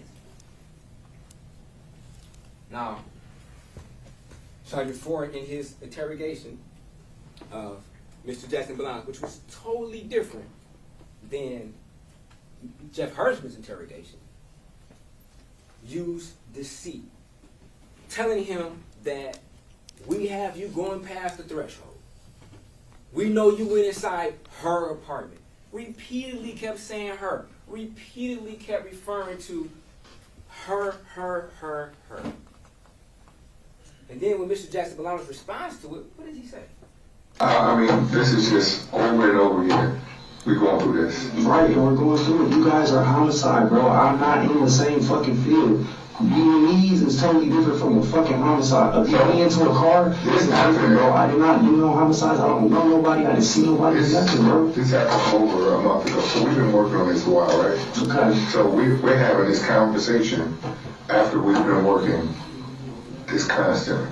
Okay. So even though the media wants their information now, we want to make sure we have the right person in front of us. And I hope you guys get the right person, but this is not me, bro. I don't do that. So, I only fuck with cars, and I'm a music manager. So even if that's true, even if what you're saying is true, you would have tripped over her. I would have tripped over who? I didn't trip over nobody. There was nobody there. I only seen the white fucking car and the yellow light. Why do you keep trying to go back to the same person, bro? I don't know nothing about this. You keep saying her. I don't know no her, no hims, no them, us. Okay, listen. We never say a word here. You would have tripped over our Bobby. Now, was this Sergeant Ford's attempt to be using deceitful tactics in order to, I guess, what he considers to garner the truth? Or was it just Sergeant Ford forgetting what he just said 10 seconds earlier in this particular interview?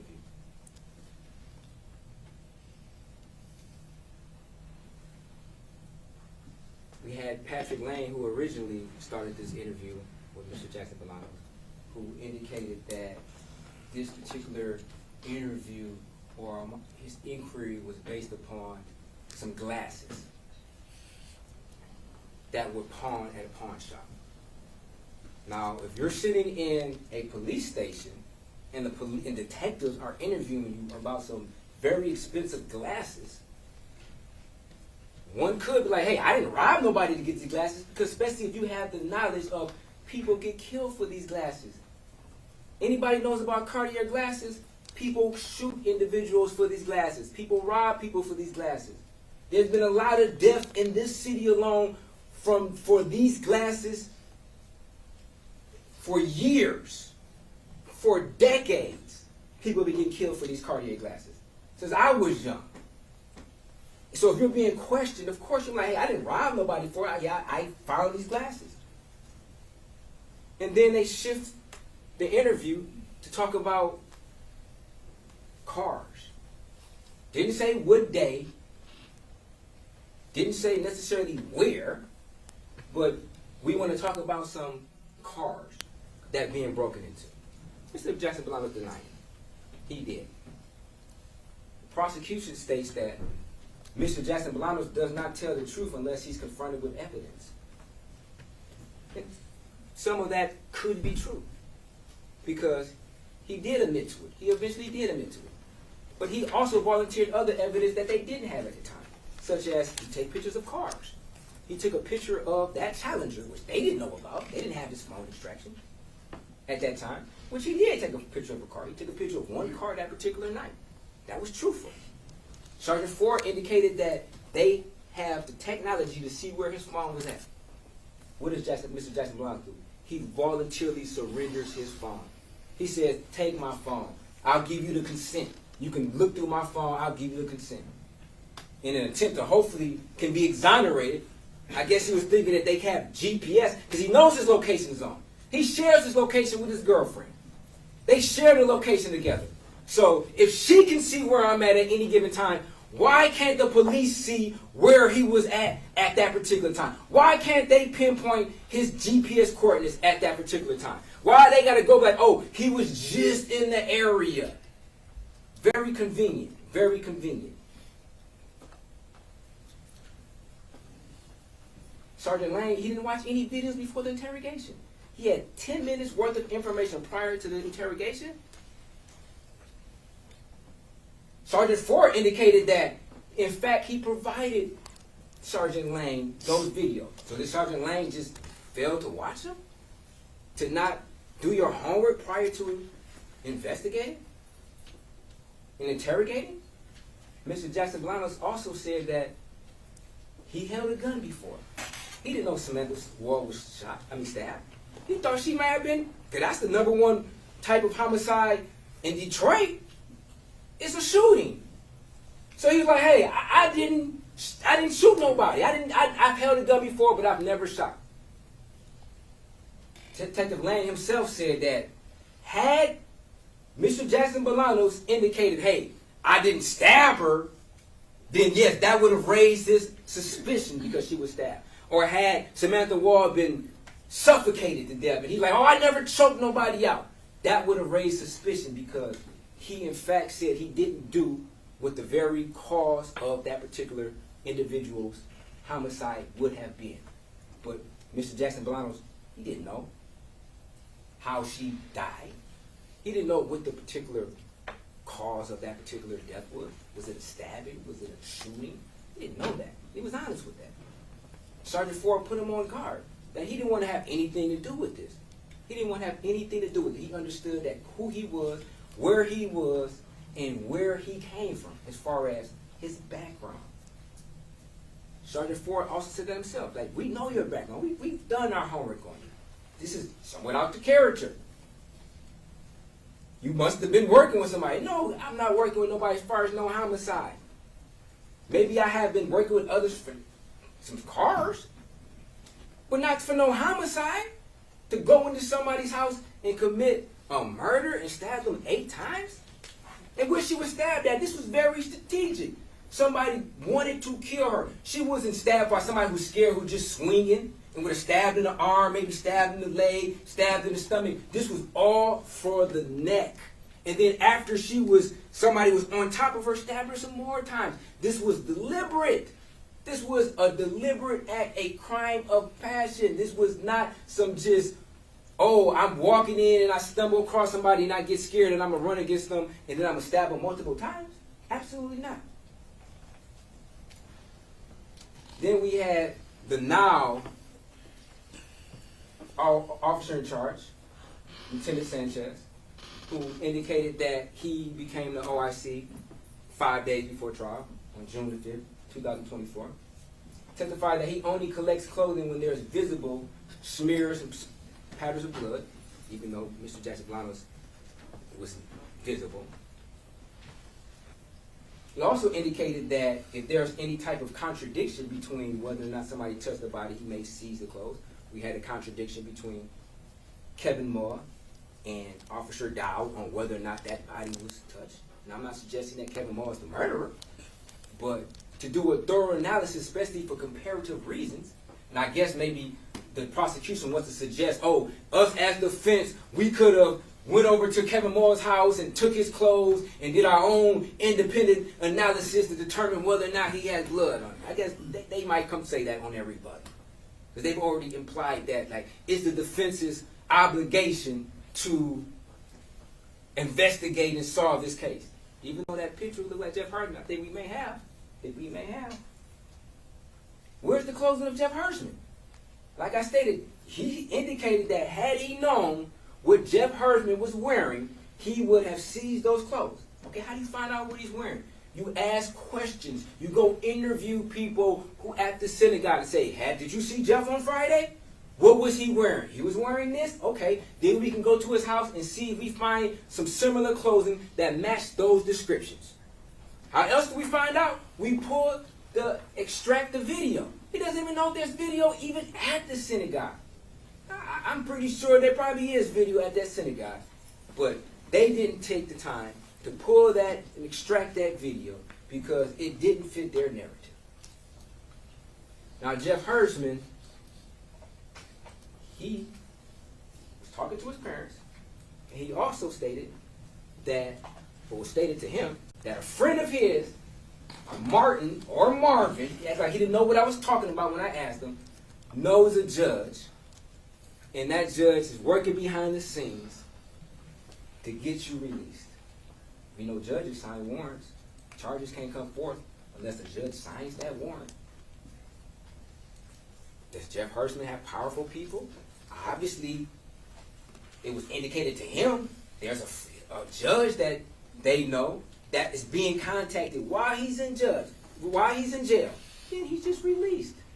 No charges, no subsequent interview at all. Even though he's trying to help, no subsequent interview whatsoever after his confession. After he confessed to killing Samantha Woll, they treat him with kid gloves. They treat him like he just spilled his milk as a toddler. They don't get aggressive with him like, you just said this. No subsequent interview. He didn't talk to the police after that at all. That was his last conversation to the police. Now, Detective Stockmar indicated that he took his shoelaces off. Why did he do that? Was he about to commit suicide? Did he think about committing suicide because he was caught inside of in admitting to what he did? Sanchez also testified that Bolanos was in the parking lot at 420. How can he be in the parking lot and inside Samantha Woll's house at 420? Was that a slip of a tongue? I think not. Now, Stockmar was the old officer in charge through the majority of this case. When I asked her questions, I guess she forgot everything she learned from this case. We asked her a very pertinent question. Do you think it was important to gather or remember certain location information from the suspect who called 911 making admissions about killing someone? Answer, I don't recall. Now, you don't recall whether or not you think it's important in order for you to know the location of an individual who previously called 911 and said that he killed the victim? You wouldn't think that's important to know where that person was on the day of his murder. When you come to testify, you wouldn't think that's important. I don't recall. Obviously, she was coached. Obviously, she was told to say you don't recall.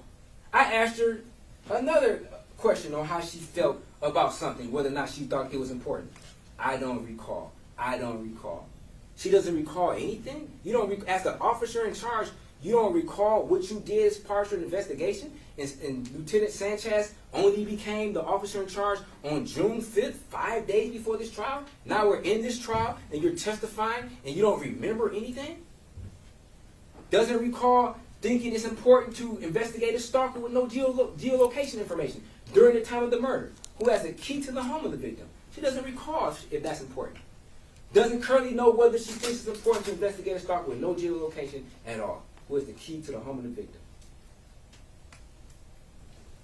Who had knowledge of her key? Obviously, her lockbox is empty. There's a key on the ground.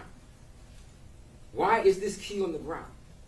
We know that her personal key to the location was inside of her purse. This is not the key she uses. We heard from Sherry Berger, this is the key that she obtained from Samantha Woll when she visited. This is her spare key that she keeps in this lockbox. We also heard testimony that this particular lockbox was unlocked. The code was already entered into it. All they had to do is depress the particular latch, and obviously the lockbox came open and it's empty. Now, when you go into your deliberation, you're going to get jury instructions. They want you guys to wrongfully convict Mr. Jackson-Bolanos of first-degree felony murder. They cannot meet any of their elements to this crime. Mr. Jackson-Bolanos did not cause the death of Samantha Woll at all. She died from stab wounds, yes, but not anything that was inflicted by Mr. Jackson-Bolanos. Mr. Jackson-Bolanos had no intent to kill, harm, assault, any type of unwanted touching to Samantha Woll. Nor did he ever go inside of Samantha Woll's house. There's not a shred of evidence that would suggest Mr. Jackson-Bolanos went inside her house.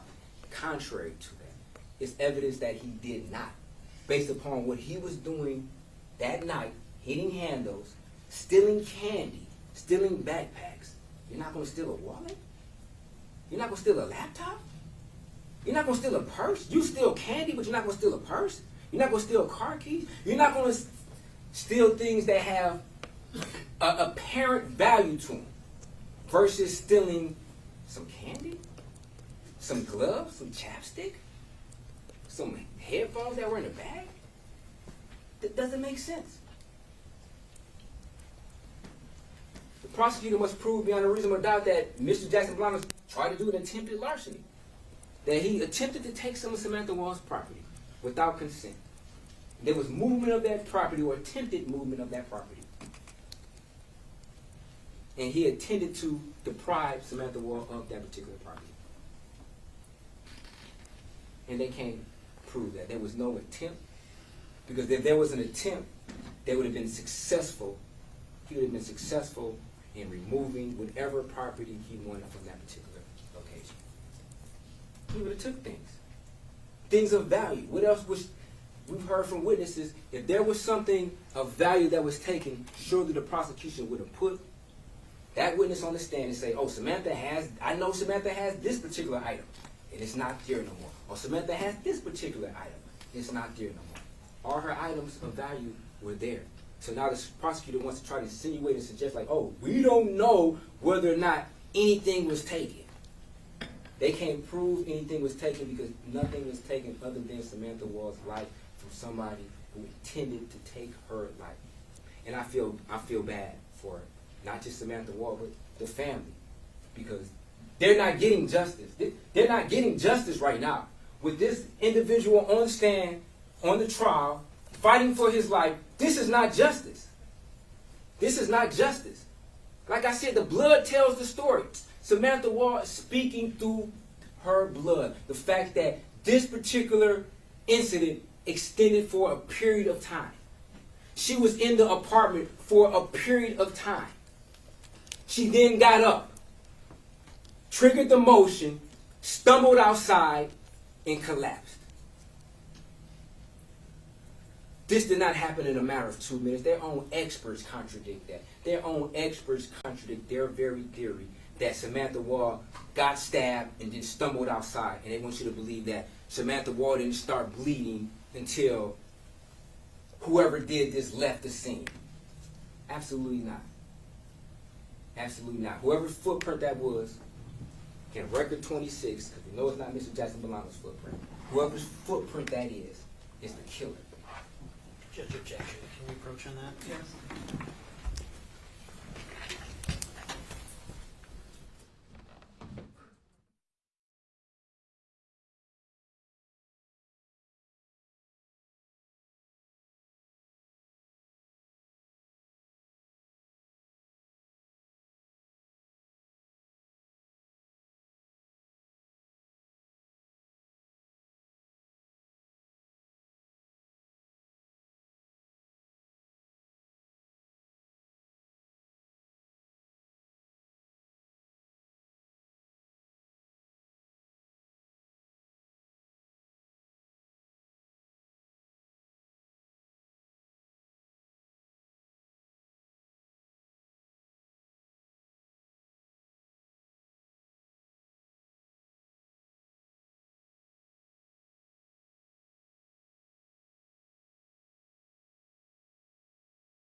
being obstructionist, once again, like I stated, that record number 26 that they ran against my client in his shoes that was inconclusive, did they run that report against any shoes of Jeff Hersman? Absolutely not. Absolutely not. Had they did it, would they have found a match? Probably so. Probably so. But once again, they left stones unturned, and they want to give some impression that they were so thorough with this investigation. We were super thorough with this investigation before we eventually charged Mr. Jackson-Bolanos. No, they were getting pressure from outside sources, just like Sergeant Ford stated on the interview. The media wants a conclusion to this. Yes, they do. The media wants a conclusion. This was a highly publicized case, and they were getting pressure from outside sources to find somebody that they can charge with this murder. And Mr. Jackson-Bolanos, he just fits he's just a perfect criminal, black guy in the city. Now, that's not saying this is a racial thing. I'm not saying this is a racial thing at all, but this guy with a criminal past who's in a situation and in a location that he should not be in, he is committing crimes. We're not taking that away. He is committing petty larcenies. But he's no murderer. And they cannot prove beyond a reasonable doubt that he's a murderer at all.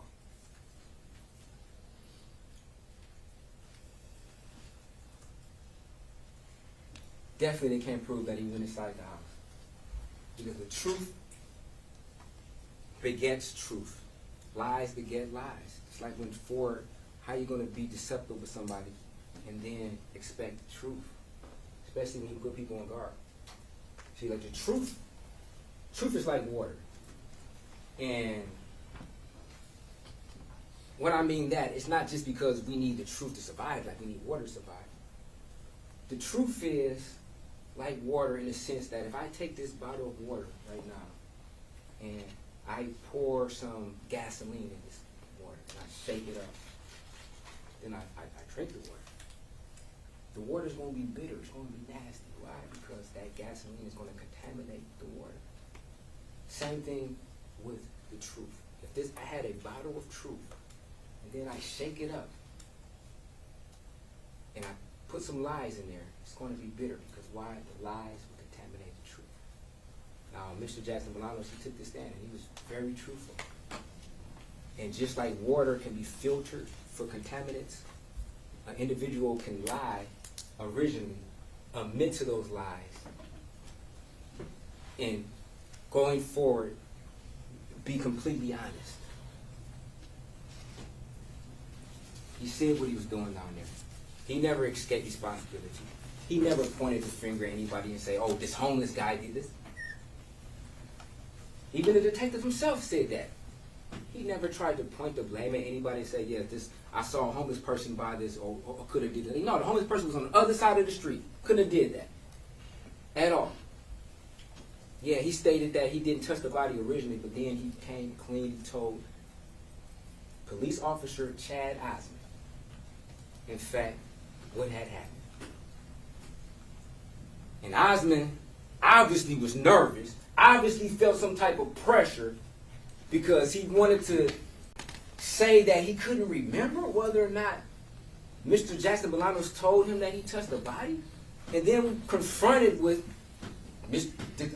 Officer Osmond, do you remember me, myself, and you having a conversation? Kept looking at the prosecutor. I don't know if he felt like he was going to get in trouble because he didn't follow protocol as far as putting that into his report or that his body cam was off.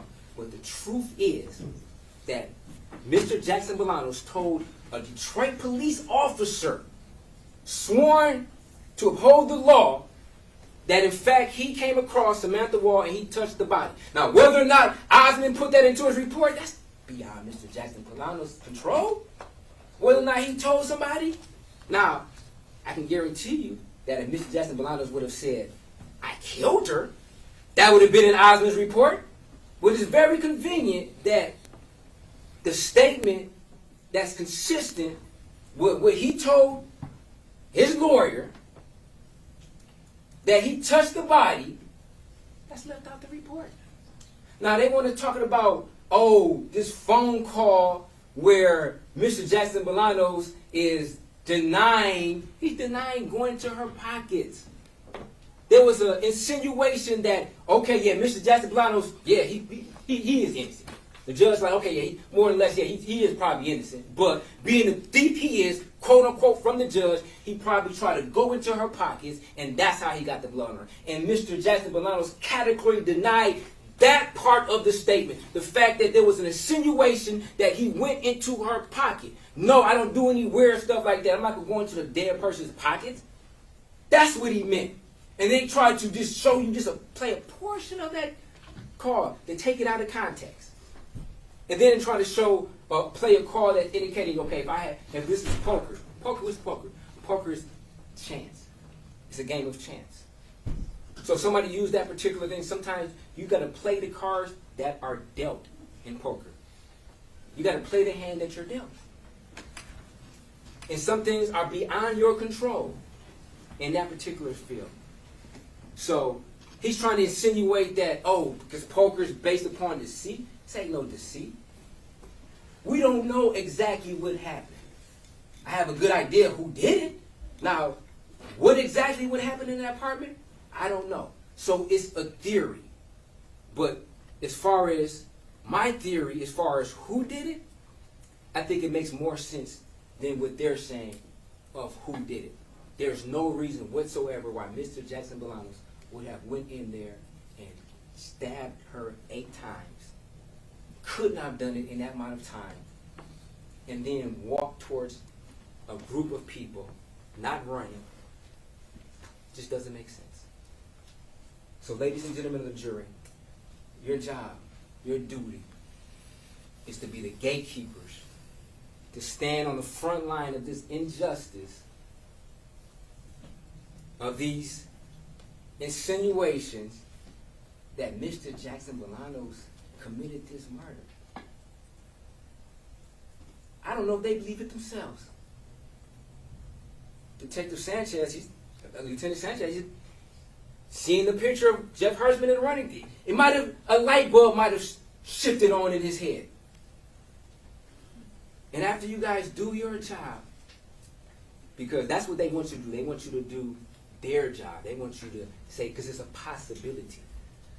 They're not doing their job. They're not showing the work on how Mr. Jackson-Bolanos could have been inside that house. They're not showing the work. They just jump into a conclusion and say, he was in the area, therefore he did it. You got to show your work.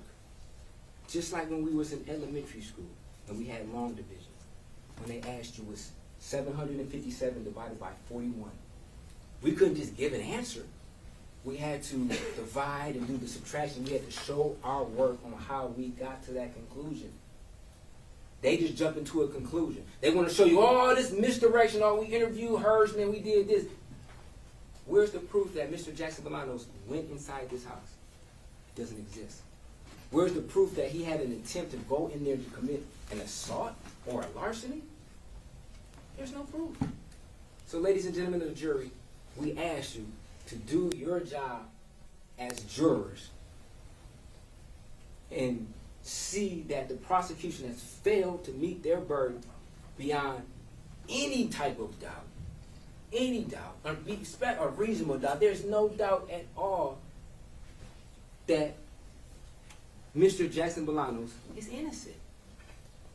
Not just not guilty, he's innocent. It's not just that the prosecutor hasn't proved their burden. It's that there's so much evidence that would suggest that another individual committed this particular murder. And as long as that is evident, you must come back with a not guilty on the charges. And in regards to the lying to the police officer,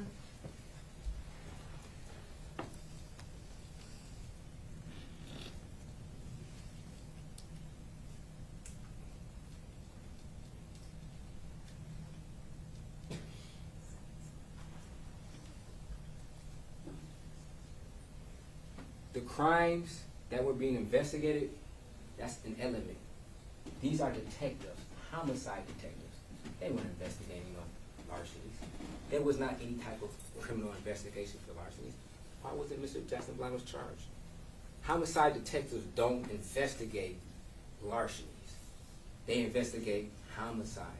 Just like when they showed Mr. Jackson-Bolanos' card, the homicide card, Sergeant Ford, in Lane, Mr. Jackson-Bolanos became emotional and said, like, "Hey, I don't have anything to do with any homicide. That's not me. These are homicide detectives. They can't even meet number 2 of the elements, because there was no larcenies that was being investigated.